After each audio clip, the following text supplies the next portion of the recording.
and Audacity in 3, 2, 1.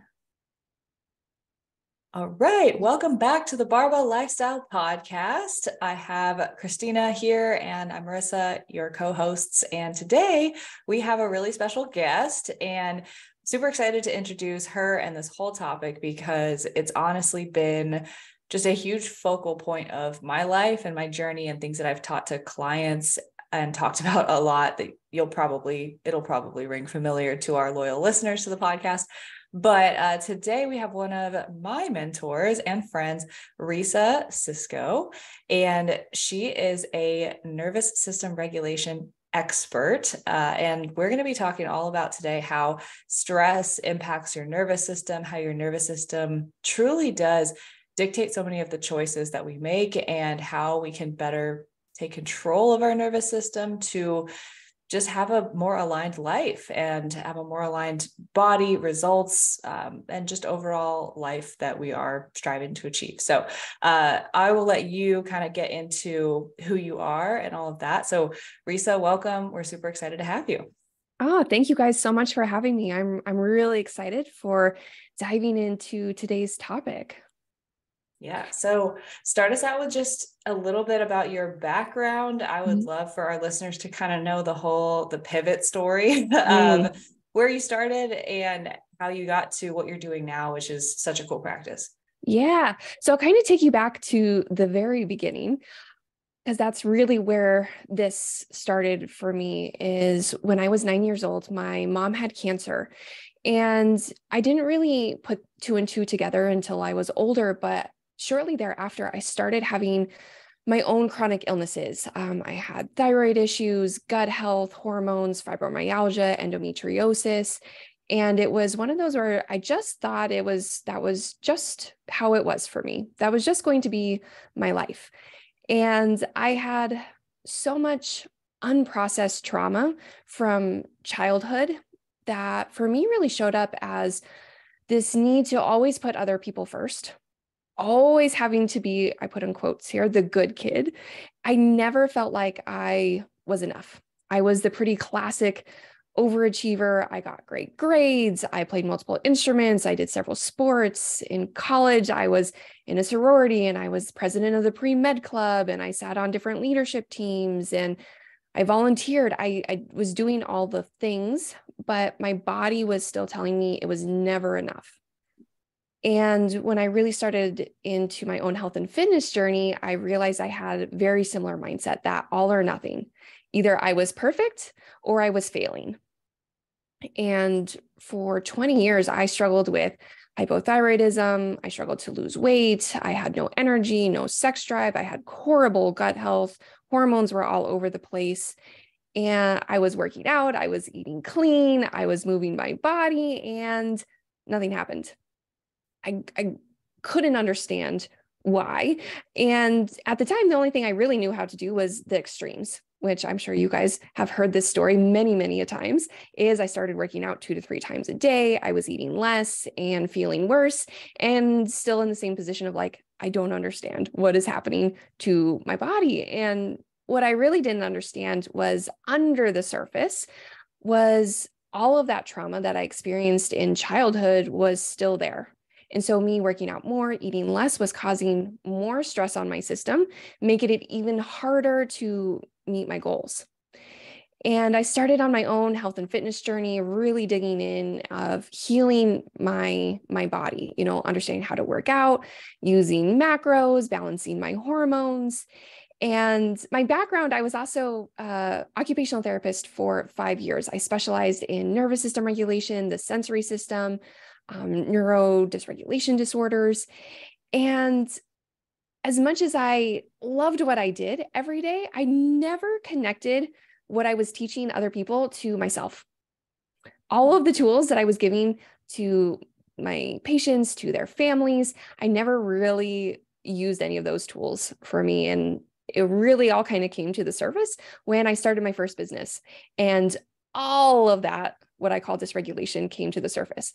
The anxiety, the fear, the doubt, the stress, the imposter syndromes, like the things that were waking me up in the middle of the night that I was working 14, 15-hour days going, I'm never doing enough. Just, I need to check off one more thing on my list to do today. And, I really got caught up in well, I'll just hire another mentor and I'll find someone who has the answers, or I'll just work on my mindset. And what it really came down to for me, for both health and fitness, actually seeing progress with my goals, and in business, was learning to make my body feel safe, working through those limiting beliefs, working through the fear and the doubt and the imposter syndrome of like, how do I take that next step? Not from fear or scarcity, but a place of fun and excitement because I love what I do every day. And this is really now kind of where I'm at. Is I started my own health and fitness business. I burned out within a year. And I had that kind of come to Jesus moment of either I can continue doing what I'm doing and I will lose my business within a couple of months because I will no longer be a functioning human being, or I have to find a new way to function. And so I chose, I'm going to find a new way to function. And I've been on that journey of really digging into my own nervous system, healing trauma, healing wounds, and also learning to just have fun and relax and enjoy the process. So yeah, that's kind of how I got to where I am today. I love it. Can I tell the story about how we started our journey together? Yes. Oh yes, this is a great story. Okay. I told this over dinner when we were in Phoenix and we got together for dinner with Rhysa. And I don't know if I've told you this either, Christina, so it's really funny. But basically, like, we knew each other through the like compartment of our mentorship for fitness business owners that Christina and I are still in. Obviously Rhysa is not, because she's pivoted out of the industry, but there's a ton of overlap. So she was in that container. We hung out a little bit like during that whole time.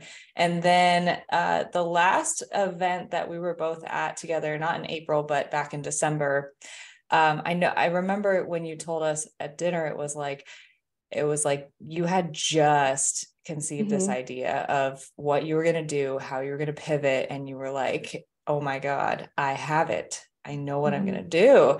And then I think I was sharing some of the struggles that I was going through with, I don't know, some people I was just sitting by after one of the days of speakers.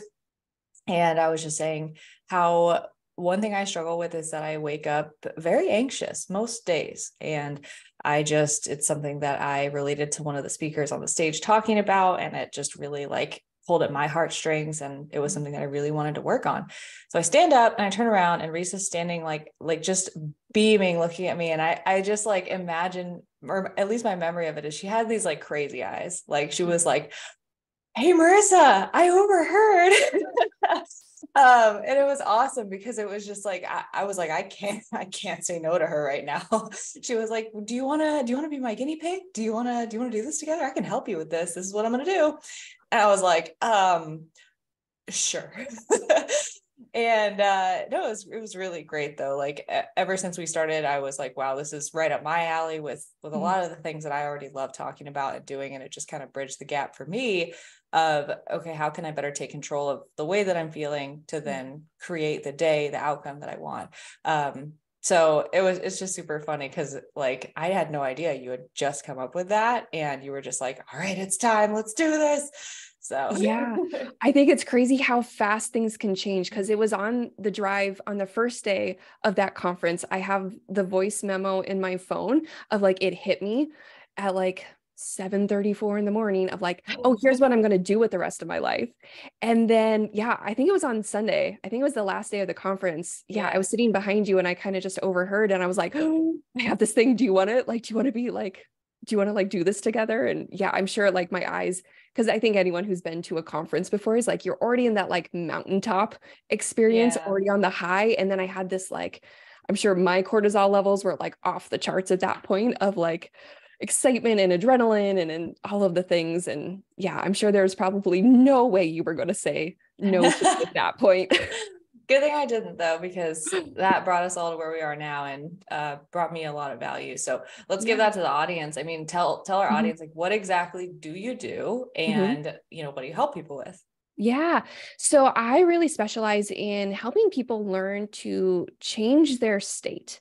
How do you go from anxiety, fear, doubt, shame, guilt, and turn that into excitement, fun, abundance, overflow, calm, ready to take that next step? And we really do that by working together to learn your specific nervous system and what are the tools that one you get to use for the rest of your life in all areas of your life. This is what I love about the nervous system, is that it's not just a one-time thing. It's things that you're going to use every single day.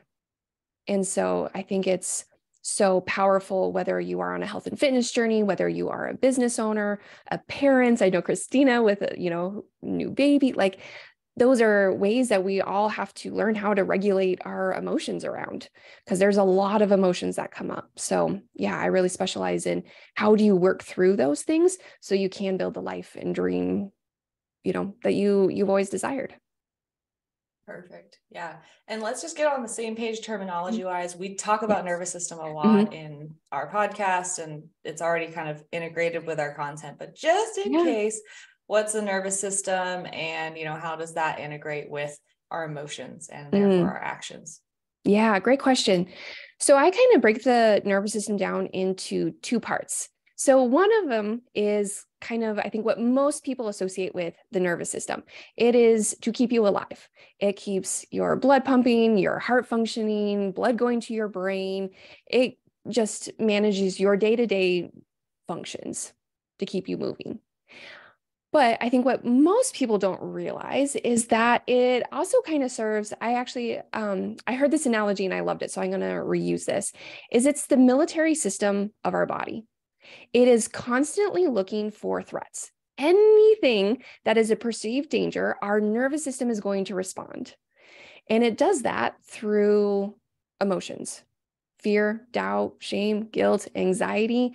It makes us do things. It makes us say things, trying to protect ourselves. The problem comes, though, sometimes that protection ends up being the blocks. And this is where most people get stuck, is I want to lose weight, but I have a lot of anxiety of what's life going to look like once I lose the weight. Or I'm really excited to start that new workout program, but it feels so overwhelming that I don't get started. So our body's trying to protect us. It's saying, hey, we don't know what it actually looks like to work out consistently yet. That's an unknown. So that could be a potential threat to our body. So we're going to actually send you a whole bunch of emotions to get you to not do that. And that's where a lot of people get stuck. So that's kind of a really broad, basic overview of the nervous system and its different roles in our body. Yeah, that's so interesting, because Marissa and we just did a podcast on self-sabotage. And so it's interesting when you think, like, why would I be scared of success? Like, why would I wouldn't want to be successful with my health and fitness journey? Yeah. And so I think that's really interesting. It's not, just like, oh, I'm going to be successful. It's like very deep rooted sometimes for a lot of people. Yeah, actually, I had this kind of realization 2 weeks ago, is I was doing some of my own work of like, okay, I want my business to be really successful, but I felt like there was a block somewhere in that system. I didn't fully believe it. And what I realized was I had a fear of abandonment that came with success. Is if I became successful, I was worried about how the people in my life would respond or react. Would my husband, would he leave me? Would my parents not want to talk to me? Would I be different if I made a lot more money than I currently am? And it's so interesting, is once sometimes you get to the root of that, then it's like, oh, well, one, that's not an actual fear. That was just a story I've been telling myself that I've been holding on to. And two, then it's like, okay, well, now I know how to work through that. I know how to then tell my body that it's safe. And I also can communicate to the people in my life, like, hey, this is a fear for me. I need you to like help reinforce that this is okay. And it's crazy what our body holds on to and stores stories from childhood that we are like, oh, I moved through that. Like my mom with cancer, I was like, I moved through that. She's fine. It's been 20 plus years. And it really wasn't until I started my first business and it was like, oh, I still have a lot of trauma that was holding me back on sales calls. A lot of why I struggled with sales calls was because I had all this trauma and stories that I always needed to put other people first. Asking for things that I needed wasn't safe. And if you're asking for money, that doesn't always feel very good. And especially if you have a story that you aren't worthy, you don't have enough value, that's going to make it really, really hard. So those are the things we all get to work on and through in our own way. You know, my traumas aren't your traumas, and vice versa, and they all get to show up a little bit differently. But if you know the patterns of your nervous system, you can start identifying them and then have the tools to start working through them. Yeah. And I think, you know, what's interesting about that just came up for me was, I obviously, as you know, relate a lot to a lot of kind of the triggers for anxiety for myself. And for me, getting to the root of everything of why do I feel that way? Why do I get so anxious around these certain events and things that I have to do, that on a conscious level, I know that I enjoy. And so I'm like, why is this like so miserable physiologically? Like my heart's pumping and I'm anxious and I don't feel good, even though I know that I enjoy this skill, that skill being sales, right? Mm-hmm. For me, it was the clarity around what is causing me to feel this way that created freedom. Because once I was able to kind of unearth that and be like, oh, this is why like this is so triggering for me. Then I was able to, every single time that comes up now, and literally just on a regular basis, like I'll start feeling anxious and then I'll be like, well, that's because of X, Y, and Z this time. And I know that that's not true. And then from there, you can just move on because you're literally reinforcing with yourself that's not true. You kind of feel your shoulders drop a little bit and you're like, okay.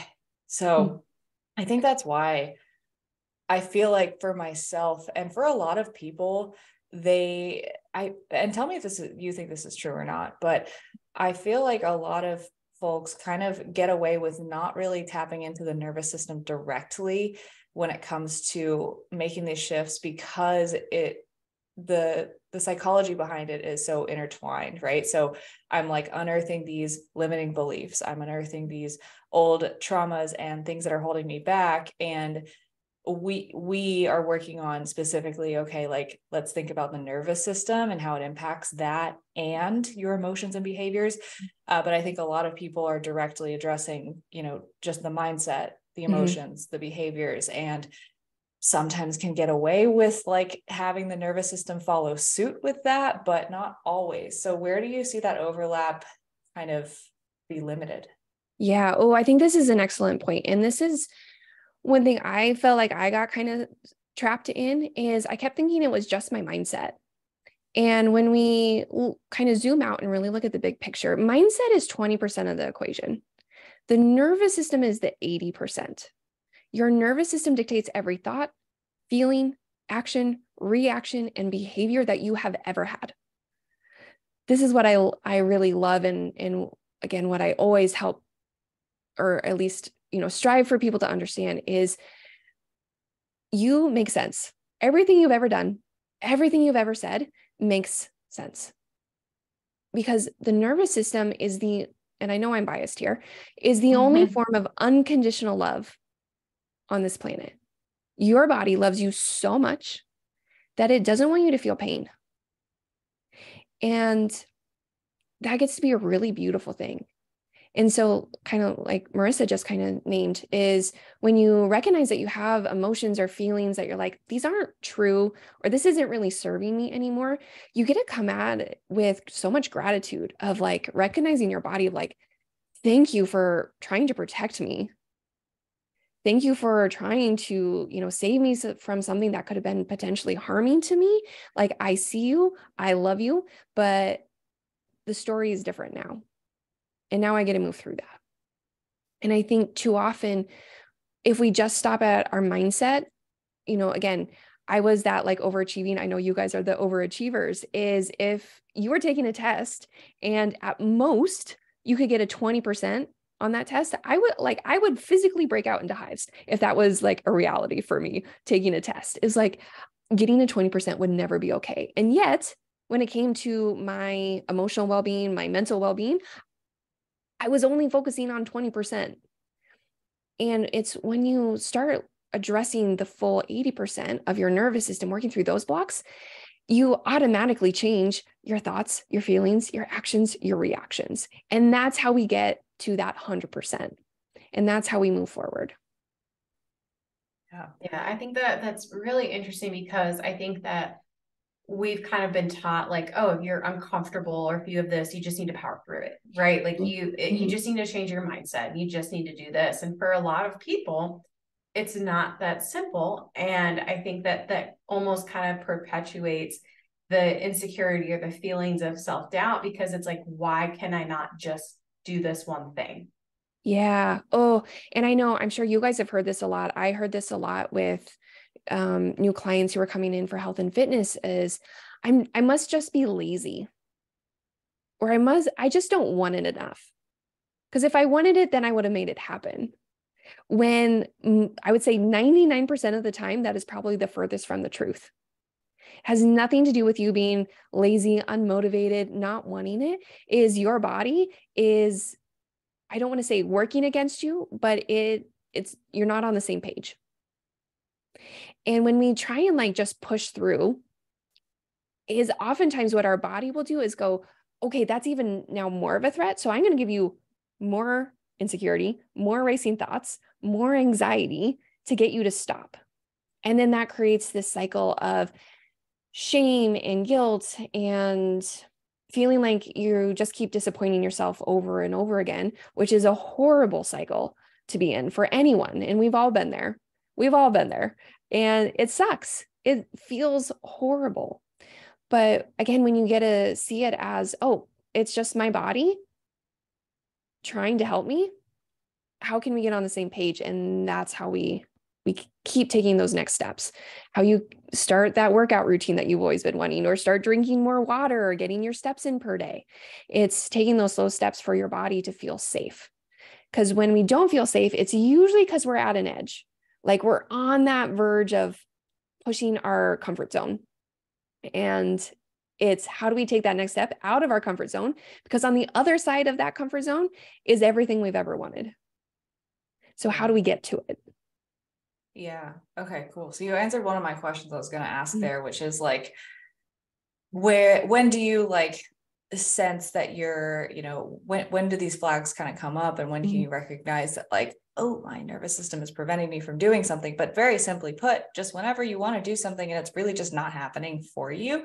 And you mentioned I'm just lazy. I just don't want it bad enough. But for our audience, like, so those are two. What are some other like common occurrences that you see just with like taking action towards health and fitness goals that people really get stuck here? And then we can kind of just dig into how people can overcome that with tools and all the rest. Yeah. So I often see is, and I know actually, I'll kind of break it down. This is how I break down the nervous system, because I think this will be good for examples. So I know a lot of people, when they hear the word nervous system, they immediately go, oh, that sounds really hard. That sounds like a lot of work. I don't really want to like learn everything. It sounds like someone's going to give me anatomy lesson. Now, how I break down the nervous system is into a color system. So really everything that you need to know, you can break down into 5 colors: green, red, yellow, blue, and purple. So when we're thinking about the nervous system, I kind of talk about it in terms of either you're regulated or you're dysregulated. So regulation is green. This is when you're in that green state. This is like vacation vibes. You are calm, you are confident, you are happy, you are able to be like deeply connected with other people in your life. Everything just seems to be easy. This is when we're kind of in that flow state.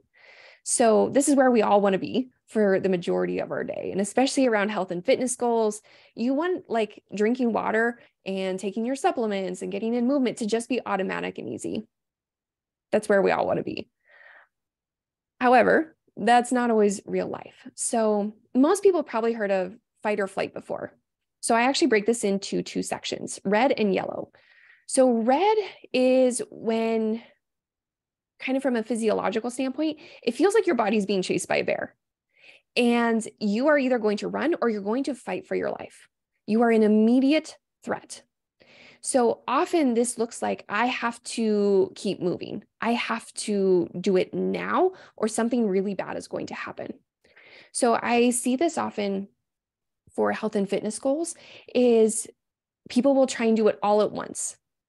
They'll get into this red state and maybe they're really actually excited about making changes, but they try and do all of it at once. Their body's like, you need to start walking 10,000 steps a day and you need to be working out one time, per day. And you need to be doing all these things. And they get so caught up in the, like, I have to do it all right now that it's not sustainable. And they haven't built the habits in to keep that going. And then they crash. And they go, well, what just happened? I was doing so well for like a week. I did it all for a week. And then now I'm back to square one. So I often kind of see that pattern in red. In yellow, this is when there's maybe a bear 2 miles away. You see the bear and maybe your heart rate kind of keeps up a little bit, but you're not an immediate threat. So this is usually when people have more anxiety, worry, frustration, annoyed. Those are kind of common emotions.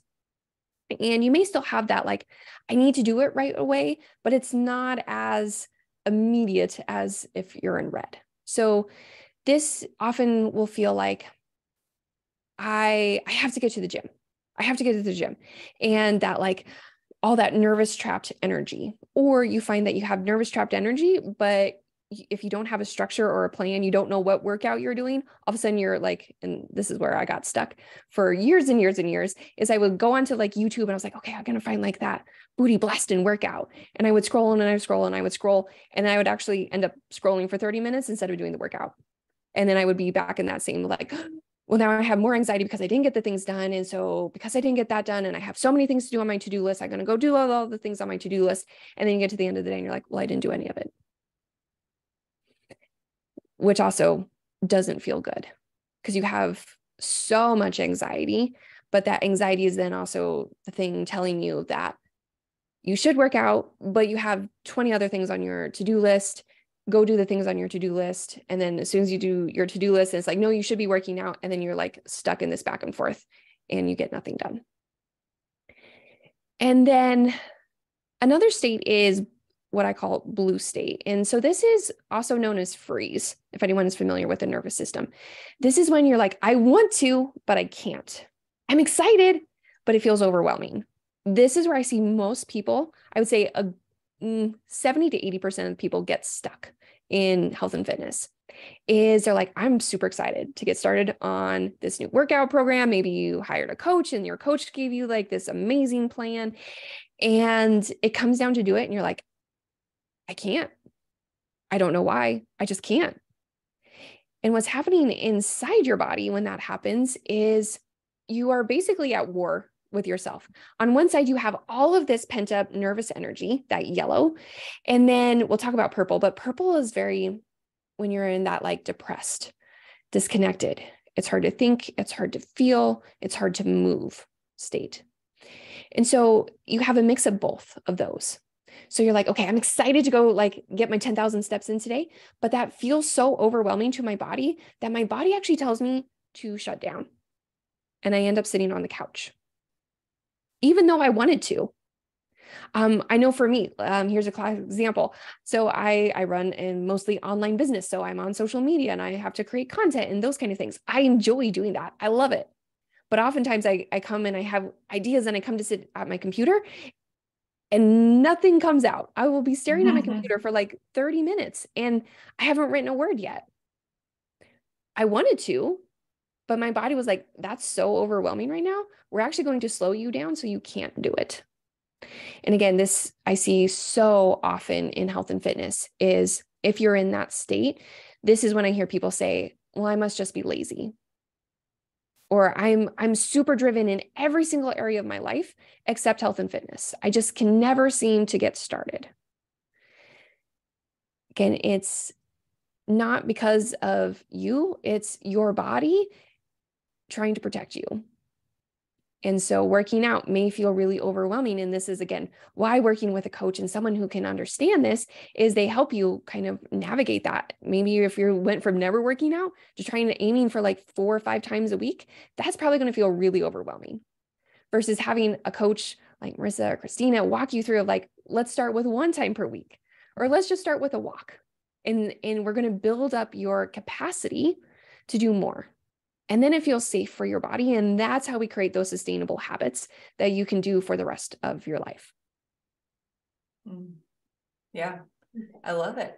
Collar system is, it's a lot, but I'm sure it makes a lot of sense to everybody that was listening, and you can pick and choose and identify like, oh, felt that there, felt that at that point last week.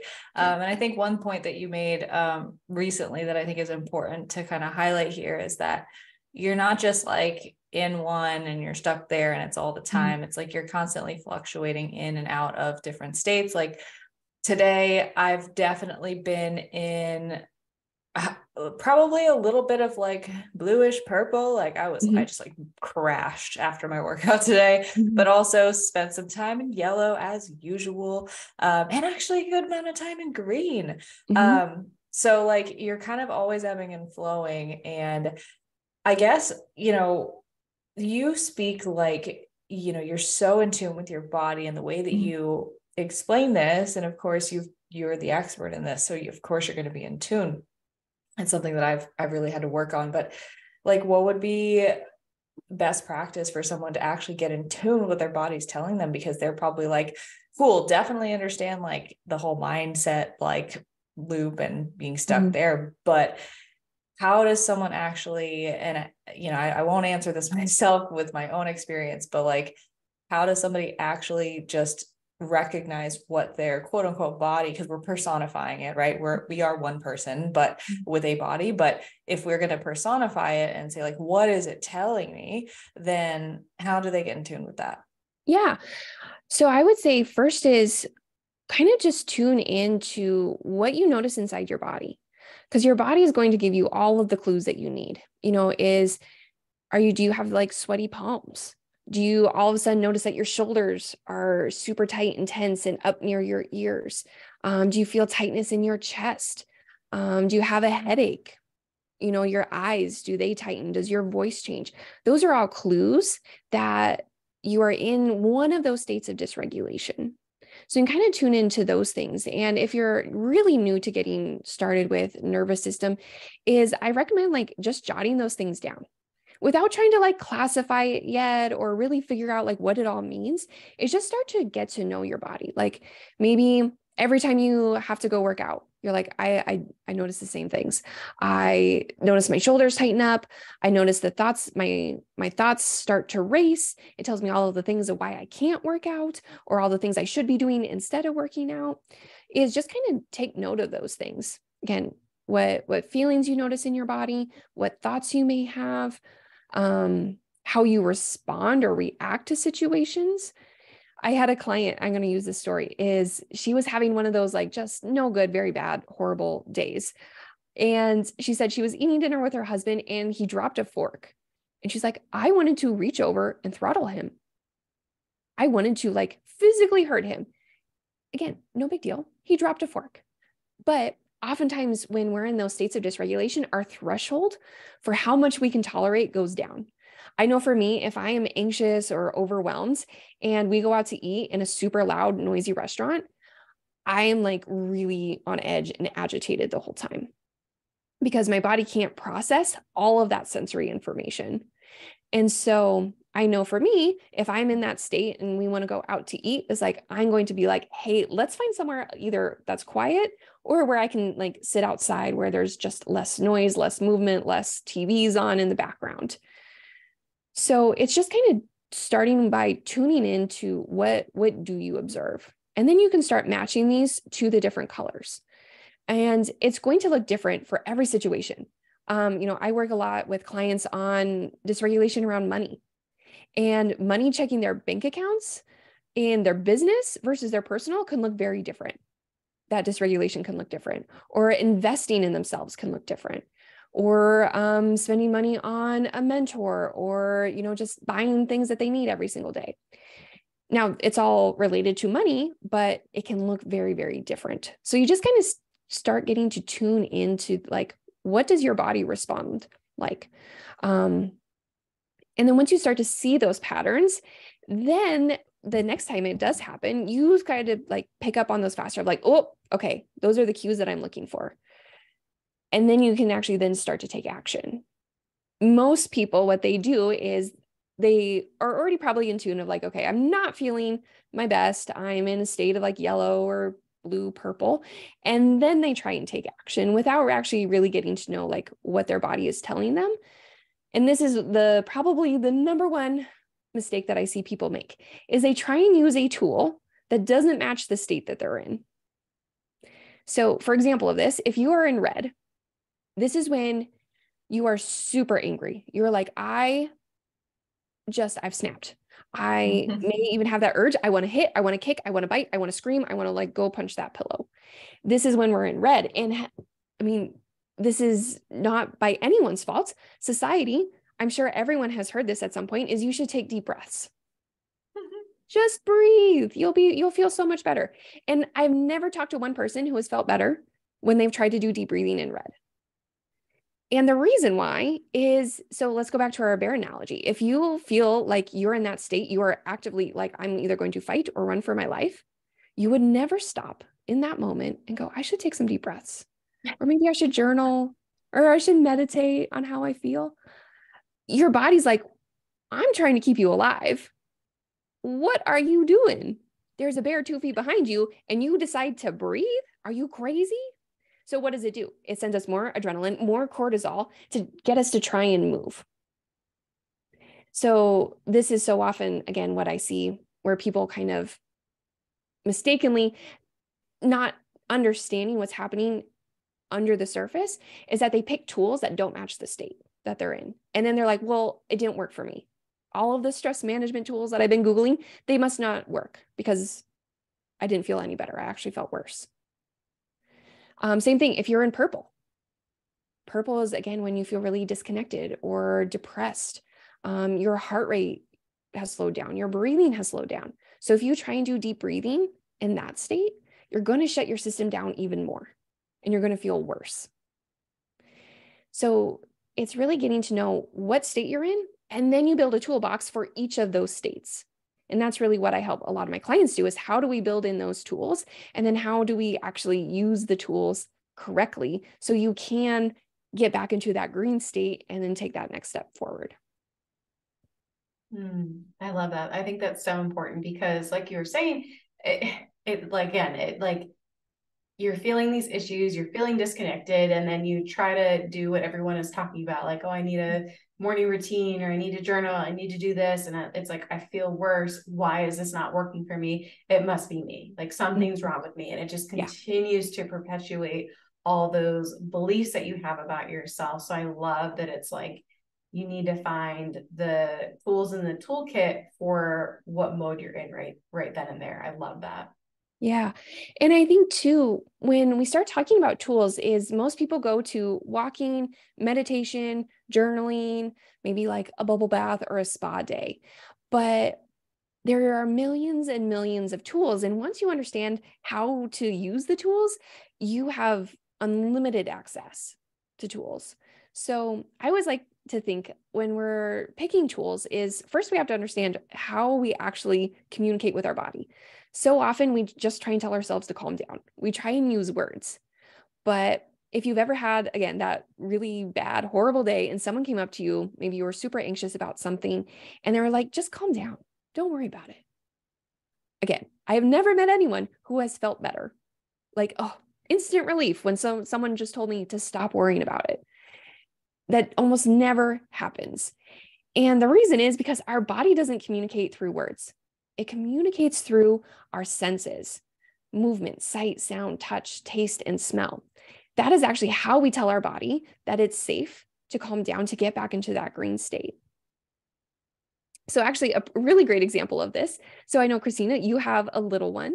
And my guess is when he was upset, crying, is you didn't just like across the room tell him, be like, just be quiet. Just stop fussing. You're fine. Shut up, boy. You're fine. Right? Is we we wouldn't do that to a baby.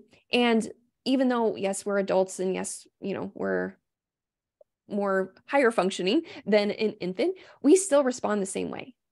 So you can always go back to like, well, how would I do this if it was an infant?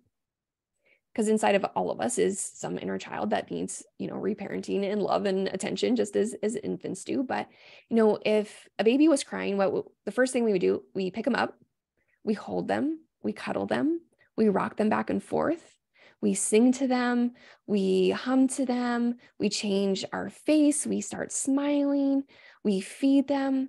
All of those things are attached to a sensory system: movement, sight, sound, smell, touch, and taste. And those are the tools that we actually use to calm down. And so same thing for adults now. We use the exact same tools. They may look a little bit different. Probably no one's being picked up and like swaddled as an adult. But if you're like, I really like touch and those kind of things, you're like, I love hugs. A lot of my clients are like, I love touch. They're like, so one of their tools is to get a hug from their partner, from a friend, from a family member. And then we also have to look at like, well, what happens if no one's around? How can you still give yourself that same input, even if there is no one there? So can you wrap yourself up in a blanket? Can you cross your arms and legs and like, yep, I know Marissa has blanket. I have blankets everywhere in my house. Is because I use those when I'm feeling a little bit anxious or overwhelmed. I'll wrap myself up in one, give myself deep pressure, and I can just instantly feel that like, that relaxation. Yeah. Getting me back into that calm state. Yeah, absolutely. So I definitely want to get into the tools themselves. Yeah. But before we do that, I want to have a little fun here. I'm going to give you a little pushback. Yeah. Because when it comes to regulating your nervous system, I was having a really good conversation with a friend last week, kind of about this whole concept of just doing the work with ourselves to better understand ourselves, regulate ourselves, and move forward in the direction that we want. But I would love, I guess, just a little bit of a disclaimer when it comes to like, what kinds of results can our clients expect if they are to use these tools, just realistically, because I think a lot of times we say it worked, it didn't work in a very binary fashion, when in reality, it's kind of like something that I have to constantly remind myself is that it's really not about getting rid of these emotions, states coming up. Like you never just become this green all the time person. Like that's not a part of being a human. But that's what we all want, right? We're like, well, I want to regulate my nervous system so that I'm just green all the time and everything's good and I'm never anxious or sad and nothing ever phases me.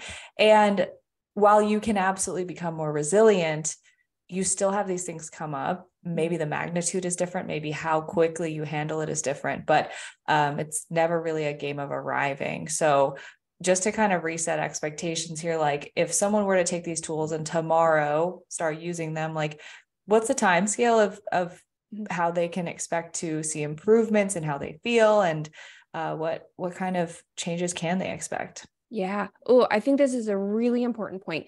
And when I'm working with someone or even on myself, is the goal is never to, 100% get rid of the emotion. That's not realistic. That is not being a human being. I do this day in and day out. I still have moments when I'm in red, yellow, blue, and purple. Not every single day, but some fluctuations of that.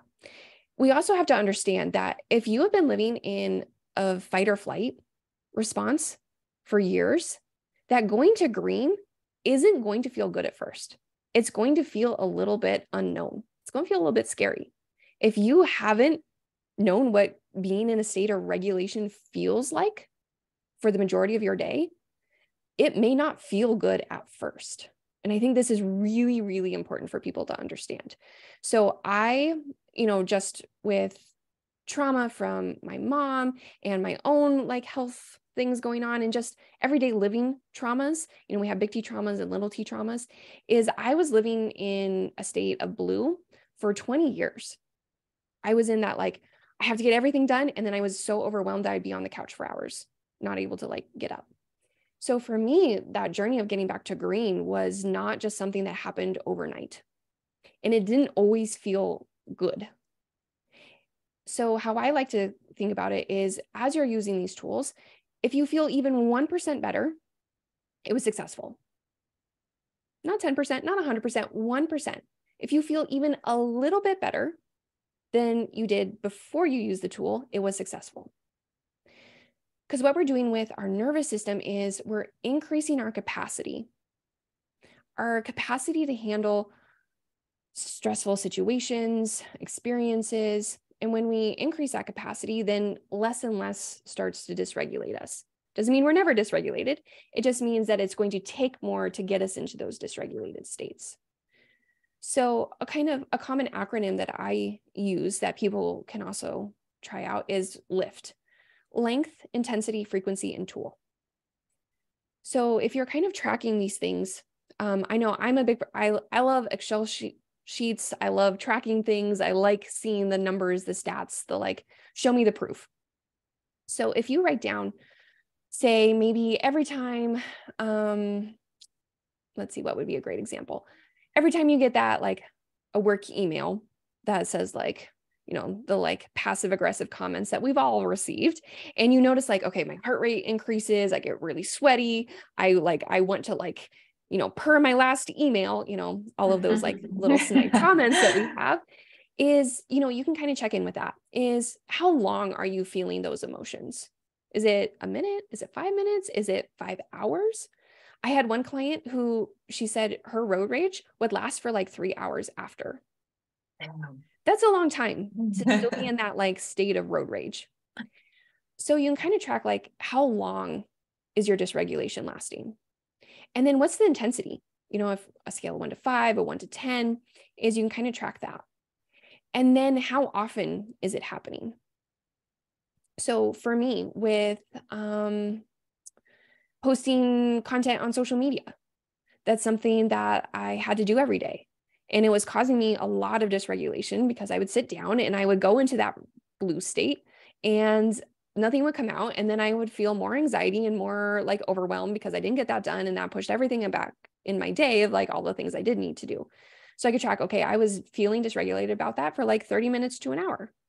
I was about a 3 out of 5 intensity, and that was happening every single day. And then I could also track, well, what tools did I try? If I tried a tool, then I would see, okay, did I feel 1% better? If yes, it was successful. And I would put that in my toolbox.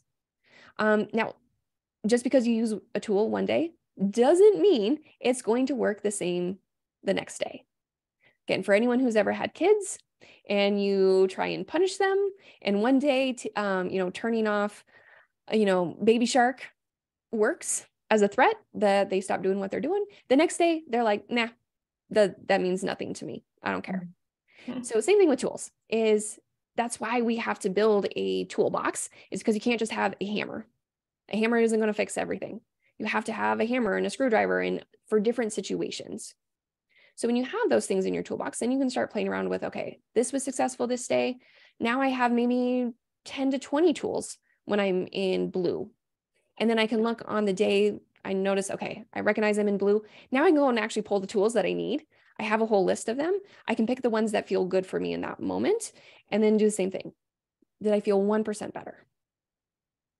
Yeah. Because again, I don't believe that there's no destination when it comes to healing. There is no end destination. It is a journey for a reason. I also don't believe that we need to be healing ourselves every single day, that needs to be our main focus every single day. It can be, and there's times when that needs to happen, but we also have to live our life. And finding these tools is what helps you kind of live your life on a day-to-day basis. And it's also what helps you do that deep work around yourself. Because if you are trying to figure out, okay, why am I feeling stuck around getting this workout in? What's really going on under the surface?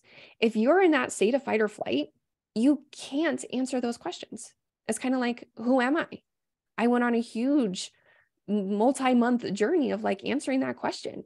And I couldn't sit down and really answer that until I was in that green state. So if I was in a dysregulated state, I would use my tools, get into green, and then I could sit and ask the hard questions of like, what does this mean to me? Who am I?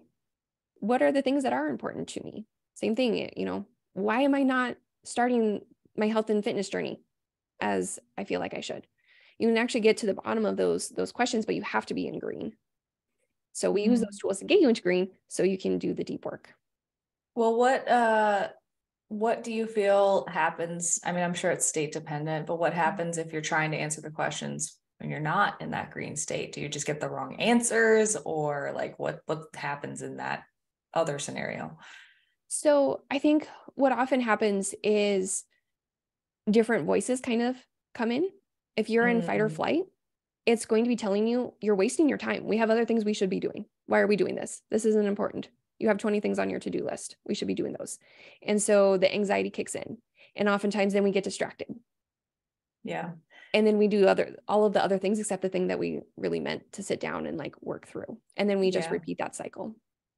Yeah. Or I'm even imagining like untrue stories about ourselves if we are in that like dysregulated state of mind. Yeah, no, that makes a ton of sense. So I actually want to circle back to something though that you said about when you start doing this work and you get yourself into green, it doesn't feel good at first. And I want to kind of confirm what I'm thinking, if that's true, because what I immediately imagine, and because I know this from my own experience, is that anytime that I'm feeling good, I'm like, awesome.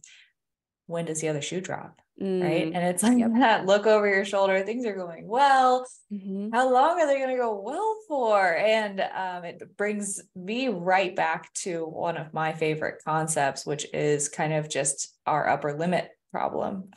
With Gay Hendricks and his book, The Big Leap, talks about it ad nauseum, but you hit a certain threshold of the good, abundance, love, freedom that you can tolerate in your life, that you basically your capacity, right, for good. And so there's capacity for stress and there's capacity for good. But once you hit that, then you're like, all right, let me bring myself back down. Let me start worrying. And I know I go easily from like green to yellow because I'm like, awesome, I feel good. Oh no, what's happening next? Can't possibly feel good for an extended period of time. And we are, it's our body preparing us for what's going good. So like, gotta prepare for an emergency. I can't possibly be unprepared for tragedy to strike. When in reality, sometimes we need to train ourselves to just feel better more often because it's okay to be happy, content, at peace. Yeah. So yeah, I think, this is such an amazing point. And first off, thank you for sharing that, because I think so many people, I know I relate to that a lot, of you don't trust it almost. You don't trust feeling good. Again, if you haven't felt in that regulated state for the majority of your life, it feels a little bit almost uncomfortable. Like your body then goes into, okay, well, just like you said, the what ifs. Well, what if this happens? Then we're not going to be in this state anymore. And we work ourselves into all of the what ifs and the worry and the doubts right back into dysregulation, because that is actually, for most of us, what feels safe. Even if we don't like it, we're like, I hate being anxious. I hate it. Comfortable, yeah. But I know what it feels like. I don't know what feeling calm, confident, regulated on a day-to-day basis feels like. So therefore, it's an unknown. And remember, our body is always trying to protect us from anything that doesn't feel known. So it makes total sense for people, if you're getting into those green states, that again, it may not feel great at first. And that is part of the work, is catching it when it does happen. I am the queen of the what if scenarios. And what I realized, and actually this is something I'm working on with my mentor, is for so often I plan for every worst case scenario. I would get on the plane and I would have all of the worst case scenarios and plans for the plane to crash every time. Even though like logically I know, okay, it's pretty safe. It's probably not going to happen. But my brain instantly went to all of the worst case scenarios. Or even in business, all of the worst case scenarios. What if no one wants to work with me? What if I never make any money? What if we lose our house? What if blah, blah, blah, blah, blah, blah, blah, all of the things. And what I realized was that was my body's way of protecting me, because it was preparing me for disappointment ahead of time. So that way, if something good did happen, I was like, oh, look how amazing that was. But if it didn't happen, it was protecting me from the pain of perceived disappointment. But what I was also doing, and we could get on a whole long talk about the energetics, is I was tuning my nervous system to scarcity, lack, and fear and disappointment. And we create what we are. So if my energy frequency was for scarcity and lack, guess what I was attracting in my life? More scarcity and more lack. So one thing I'm really working on right now for me is seeing all of the abundance. Even in if my brain goes to the worst case scenario, I will stop and I will look of what are all the good things that are happening in this moment right now. So say, okay, we lose our house. Hey, we have less square footage. Maybe we have to move into an apartment, and I probably get to see my husband a little bit more. That's amazing. I get to spend more time with my dog because we'll all be in the same room together. That's amazing. Or maybe, I don't run a business and I go back to a 9-to-5 job. I have less responsibility. Maybe I have more free time. That's cool. So it's how can I start seeing all of the abundance and the goodness that is happening in those moments instead of always looking for the fear and the doubt and the scarcity. Now, that is not something that happens overnight. And that is not something that you're just going to magically one day wake up and be able to do. It is a process. I have to work on that every single day. I have mentors, I have support, I have my husband who helps me kind of stay on track with that. And I also do a lot of, the color work. I recognize, okay, I'm in, yellow with this. I have my toolbox and I work on bringing myself back down. But yeah, this is a lifelong process. I think same thing with weight loss is we all think, okay, I'm just going to lose weight and then I'll be done. I don't have to do anything after that. I hit my goal weight, perfect. But if you stop doing all the things that you did to get yourself there, the weight comes back on if you go back to those old patterns. So same thing with your nervous system is you build in these tools and you get better at it. No one goes into the gym and deadlifts 500 pounds on the first day. You probably started with body weight, and then you worked up to 5 pounds, and then maybe you eventually got to the bar, and then you were slowly able to add. So your capacity increases. Same thing with your nervous system. You're slowly increasing your capacity, but if you stop deadlifting and then 5 years later, you're I should do that again, you're going to have to start back a little bit lower. So it's just something you have to build into your routine.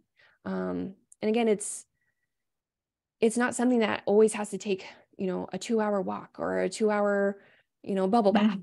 A lot of my tools I do in less than 5 seconds. I have sprays on my desk. Spray for me, smell is very, very powerful. So even right before I got on with you guys, I had my spray, I sprayed it, I smelled it. It helped me regulate, it helped me be a little bit more calmer before we started chatting. So that took me 3 seconds. A lot of my tools I do, I'm on Zoom all day, every day. I'm doing things under my desk that no one can see to help me stay regulated. I'm working with a lot of clients who are dysregulated. Otherwise they probably wouldn't be coming to me. And so I'm also working through that. I'm having to keep my body into that state so I can do a lot of things without having to get up from my desk, and be able to regulate. So I hope that kind of answered your question. Yeah, absolutely. I want to make sure we get into the tools as well. Yeah. But before I do, Christina, do you have any thoughts to add before we just dive right in? Well, I was just thinking, I think when you start to do a lot of that inner work and you don't just kind of power through everything, when you start to think a little bit more about things and you start to get into self-help books and things like this, I feel like there's just such a common theme between all of those books. And it really is the idea of manifesting and you attract basically what you're thinking. Mm-hmm. And so it's for, obviously Marissa and our audience is health and fitness. So it's if you're sitting there and you're the what if person, right? Like you're like, what if this happens? What if I go to the gym and I do something silly? What if I hire a coach and then I'm unsuccessful? And it's like, what if you are successful? Mm-hmm. What if you go to the gym and have a great workout? So like and like you said, it's not just, oh, okay, I just all of a sudden have all these happy, positive thoughts, but it's just challenging yourself to try to force a little bit more positivity. And it's amazing because it's like, well, you start to invite that into your life. Yeah. And I think it's so powerful to just what if something good did happen, and just those small little reframes, and just how powerful that can be for everything in your life. Yeah. Oh, I love that you brought up manifesting, because I know this is starting to become like a big thing right now for people, is manifesting. But if you don't feel safe with what you desire, there's no amount of manifestation practices that are going to get you there. So for easy, because I know a lot of people, money is an easy one. So you're like, I want $1 million. Cool. But if your body doesn't feel safe with $1 million, you're not going to like just manifest $1 million into your bank account. And this is why I work with a lot of my clients who are also into, wanting to manifest, and they have big dreams. They have huge goals. Is we have to learn how to feel safe with that first. We have to feel safe. If you don't feel safe, you're never going to get to where you need to be. You can get there through force and sheer like willpower, but that's often when, and we've all seen this, is people get to those places and they look around, they're like, I'm miserable. I hate this. This isn't sustainable for me. Yes, I hit my goal, but the rest of my life has fallen apart. I'm not happy with how I got here. I'm not happy with how I have to stay to like keep going. And so when you learn to feel safe with those things, then when they do come, your body's like in a place to receive. And it feels so good when that does happen. Because you get to think, like, how do you want to feel on the day that you reach your goals? Scared, fearful?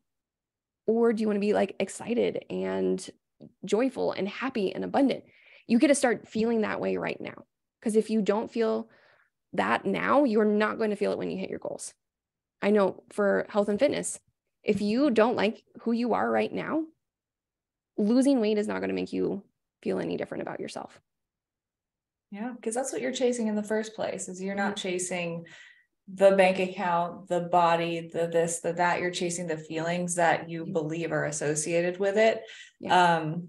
And so that's a really hard concept for everyone, even myself, to grasp. It's like, okay, so you're saying that I need to feel like my $1 million self today, but there's all these things holding me back from that. But yeah, it's definitely something that is so difficult to get to, because we don't ever get there, but we get closer. And so I think something that encourages me that I'll share is imagining all of this on just a gradient versus the arrival mindset, where it's like, I do all this for this long and it happens. Because I'll tell you what I was literally just thinking. I was like, man, I think it would be so valuable to like do like a weekend with Rhysa and just like unpack everything and just get it all out there. And you know why? Because my brain was like, how do I rush the process? How do I get there faster?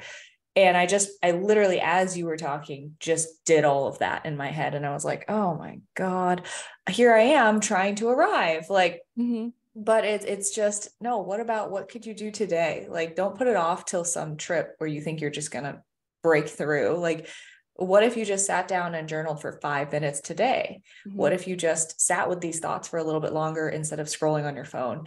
And it's all the little things that add up over time that you eventually get to a better place of understanding with yourself. And I don't even want to say like you eventually get somewhere, because you don't. You just keep exploring yourself, because as you grow through this, you might not be the person that you once were, where it's like, okay, I got anxious at every single mention of a credit card transaction or something. I don't know. But, now I get this, response when we are signing $1 million deals with corporate wellness companies or something. I don't know. I'm just throwing stuff out there, but it's like, it's just like training in the gym. You don't, it doesn't get easier. You just get stronger. your capacity grows, you're able to handle bigger things. And I think that's where something I was also thinking about throughout this is you see these people. I'll name the one that I always like look up to, compare myself to, like try to emulate, the Hormozis, right? You look at them and you're like, oh my God, they do so much. They handle so much. They're so elite, but they're also so nonchalant about it. And it's like, do they even believe in any of this stuff? It's like, are they just exempt, right? But the reality of it is they've just built the capacity to tolerate the long days, the big deals, the high pressure situations. And at the root of it, I think a big part of the conversation is also, what do you truly believe that you deserve? And what do you believe you are worth? Because if you have that belief, like you said, that's when you welcome the things to you. You have to truly, fully believe it, or at least, well, I'll ask you this. Do you have to fully believe it? Because I feel like that is also a place of arrival. Oh, I think that's a really great question. I think you have to believe it the majority of the time. Or believe it to be possible? Yeah. I think, again, is the goal is not to like arrive at some magical destination. I think so often we get caught up in like that all or nothing. Either I'm there or I'm not there. Where, I'm aligning to different things in my life. And for the majority of the day, I feel very confident. I'm like, it's coming. I know it's happening. I'm taking the steps necessary to make it happen. There's also the 10 to 20% of the time when the fears and the worries and the doubts creep in. And that is normal. And that gets to be normal. But, in looking at like the people who are like the Hormozis, the really successful people in this world, if you look at all of them, they have one thing in common. They're all in different industries. They're doing very different things. They all know how to change their state because they all have fear. They all have doubts and insecurities and all of the things that we do as human beings. But they know how to regulate their nervous system to take that next scary step. Most of us stop there. We have the big dream. We see it. We feel it. We visualize it. But then all of the fears and the doubts creep in and it stops us from taking that next step. And that is what the difference is for most people. I also want to add in, because I feel like you can also break it down further and talk about like, you can also feel a lot of dysregulation in certain areas of your life and feel 100% capable in other areas. So like, we talk about like health and fitness, and then your career, and then your family, and as a spouse or as a friend, like there are so many different areas of your life that you can feel like, hey, I'm in the flow state. I'm in the green, baby. Like I don't ever falter. But then in other areas, when it comes to like gym anxiety, it's like, I don't understand why I can't just go to the gym when I crush it in other areas of my life. And so I would also add in, when people like the Hormozis, like people that like, if they have a issue, they're like, well, let me just hire someone who like knows how to do that and can walk me through, like, because they're an expert and they will walk me through and like help me get there. So I definitely feel like they seek answers and they seek like training in that particular area. And I think that is so important. But I would say too, at the same time, is I hired a lot of mentors to help me make more money. And I didn't make more money because deep down, I didn't believe that I deserved it. Yeah. And until I cleaned that up and worked through that, I didn't make any money. And there was no amount of strategy that someone could tell me to do, even following the plans. I had amazing mentors who had like amazing structures in place, and it didn't work for me. And it was really because it was never going to work for me until I did my own healing around that. And that took time.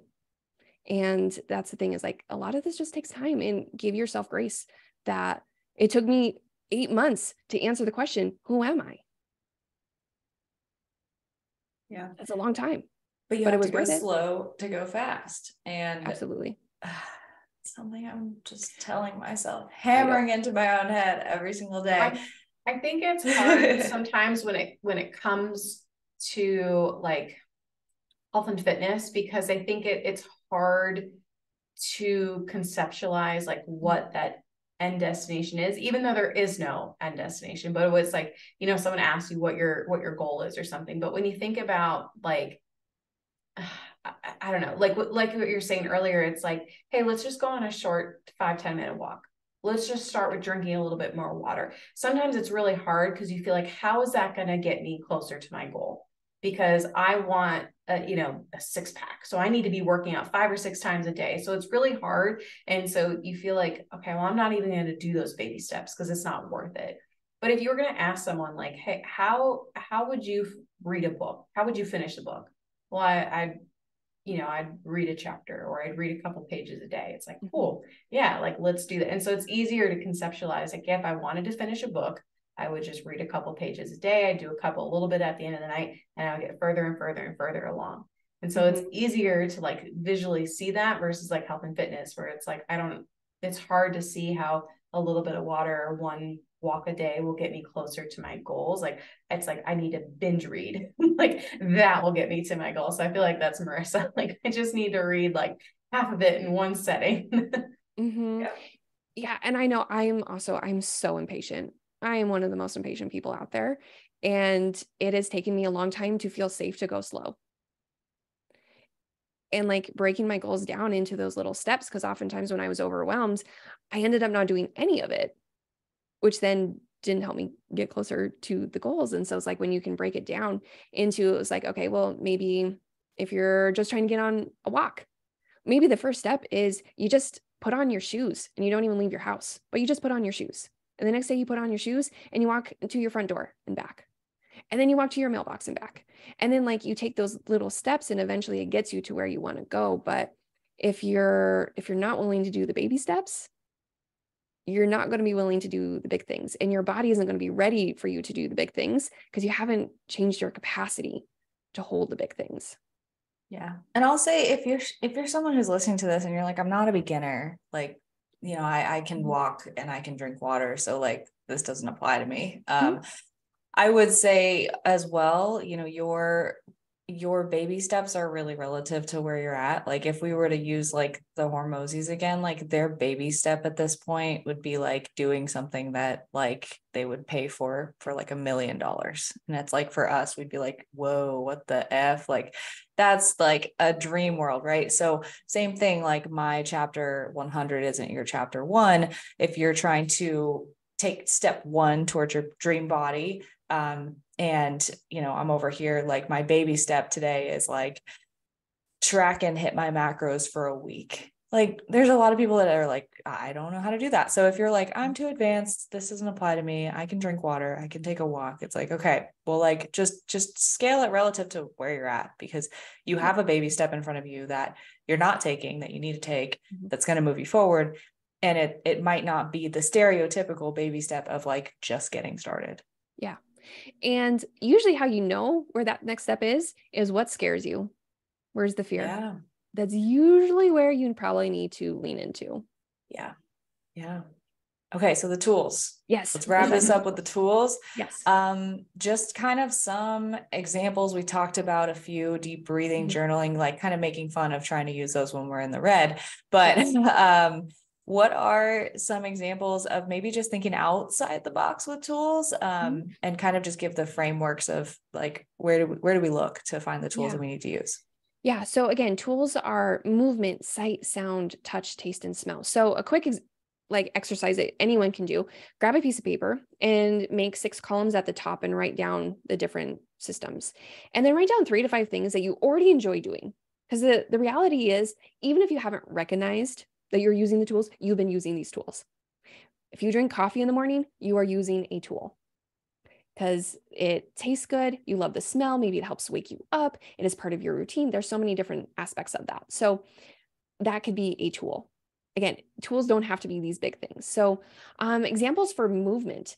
So obviously most people go to walking. That's great. But what happens if you can't go for a walk, or can't go work out, or can't go for a run? Is understand like what pieces you like about movement. So a lot of ones I have people do, especially if they're like, they work at a desk all day, is tie a TheraBand to the legs of your chair or your desk, and you can kick into that. You're getting movement without even having to get up from your desk.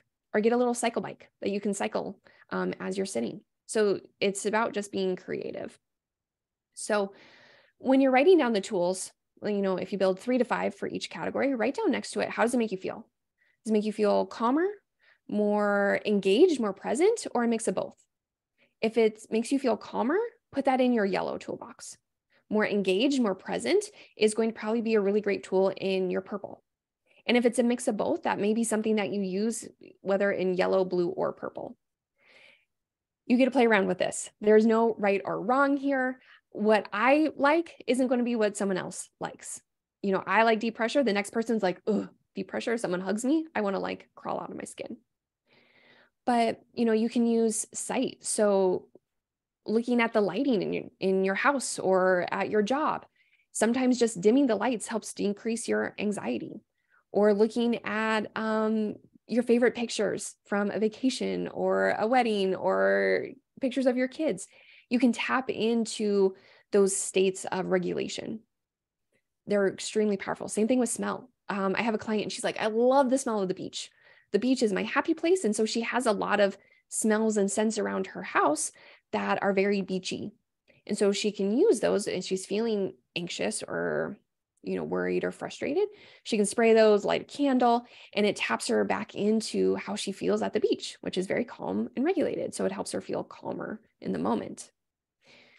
Some other ideas, music. How does music make you feel? Different types of music. Maybe you're like, I love Taylor Swift. She makes me feel really empowered. Maybe for you, when you're in blue or purple, that would be an amazing tool.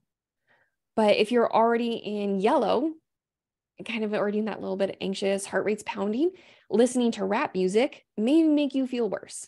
That has a really strong beat. You may find you're like, okay, that's when the classical music, things that are very calm, rhythmical, feel better. So you get to kind of play around with all of the different sensory tools, and then how do they make you feel?